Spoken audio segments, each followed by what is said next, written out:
Bonjour les enfants, c'est encore M. Kafou du CM1C classique. Aujourd'hui, nous ferons un cours de mathématiques qui a pour titre nombres décimaux et nombres entiers, intercalés et encadrés. La situation d'apprentissage dit ceci. Après une évaluation, Mathias obtient une moyenne comprise entre 17 et 18. A. Quelle peut être la moyenne de Mathias? B. Aurait-il pu avoir une autre moyenne? C. Trouve toutes les moyennes avec un chiffre après la virgule.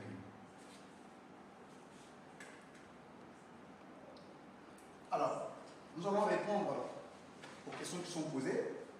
A. Quelle peut être la moyenne de Mathias? Alors, on dit que Mathias a entre 17 et 18, une moyenne comprise entre 17 et 18. Donc, on peut supposer que Mathias a 17,30 comme moyenne, par exemple. Et en B, on dit, aurait-il pu avoir une autre moyenne? On dit oui. Mathias pourrait avoir une autre moyenne. Mathias pourrait avoir peut-être 17,15 en B.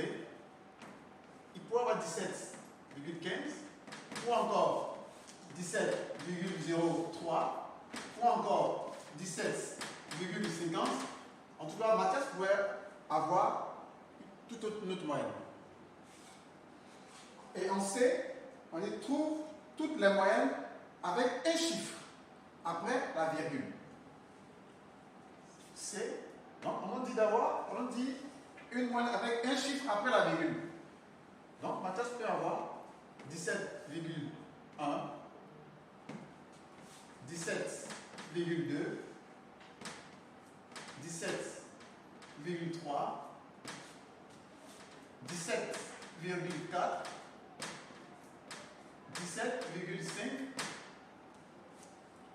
17,6, 17,7, 17,8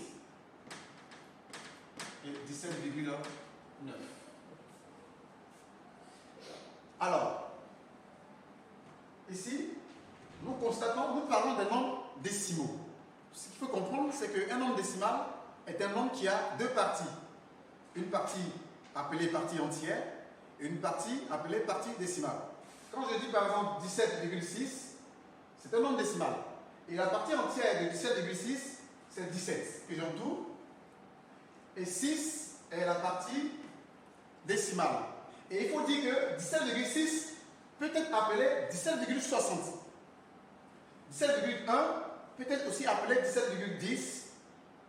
Le 0, on peut ajouter un 0, ça ne gêne pas le nombre. Ça ne gêne aucunement le nombre. Ok. Maintenant, nous allons. Ok. Alors, les enfants, ce qu'il faudrait remarquer, c'est que tous ces nombres de 17,1 jusqu'à 17,9 sont des nombres compris entre 17 et 18. Parce que 17 et 18 sont des nombres entiers consécutifs, que veut dire qui se suivent. Je peux dire 15 et 16 sont deux nombres entiers consécutifs. 3 et 4 sont deux nombres entiers consécutifs. Donc ici, tous ces nombres-là sont compris entre 17 et 18. Même 17,30 est un nombre compris entre 17 et 18. Également, tous ces nombres qui sont aussi là sont des nombres compris entre 17 et 18. Parce que ces deux nombres sont des nombres entiers consécutifs, qui veut dire qui se suivent. Très bien. Maintenant, nous passons à l'exercice d'entraînement.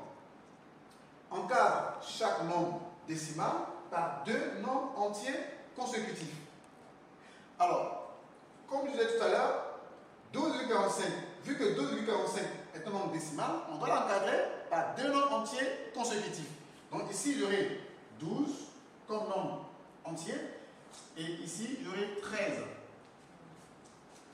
8,27 est compris entre quoi et quoi? Donc, entre quel nombre et quel nombre? Donc, entre 8 et 9. Donc, 8 et 9 sont deux nombres entiers consécutifs.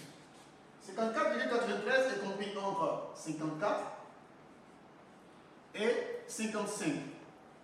Alors 54 et 55 sont aussi deux nombres entiers consécutifs, qui se suivent. C'est ce que ça veut dire. 0,72 est compris entre 0 et 1. 0 et 1 sont deux nombres entiers consécutifs. Alors, les enfants, qu'est-ce que nous pouvons retenir après cette leçon? Nous pouvons retenir que on peut intercaler entre deux nombres entiers consécutifs tout nombre décimal dont la partie entière est égale au plus petit des deux nombres entiers consécutifs. C'était en premier. Le deuxième point, on peut dire que pour encadrer un nombre décimal par deux nombres entiers consécutifs, bien sûr, on prend la partie entière de ce nombre et le nombre entier qui vient juste après lui. Par exemple, 8,27, 8 est la partie entière que j'inscris là, et 8 a 9 comme nombre entier consécutif qui le suit. Donc 8 et 9 sont les nombres entiers consécutifs. C'est pareil aussi pour 54 et 55. 54 est la partie entière, donc je l'écris là, et 55 est le nombre qui vient après 54, c'est pourquoi je mets 55 là. Alors les enfants, merci pour votre attention soutenue. Vous aurez votre résumé et un devoir sur un exercice d'application par voie électronique. D'ici là, portez-vous bien et à très bientôt.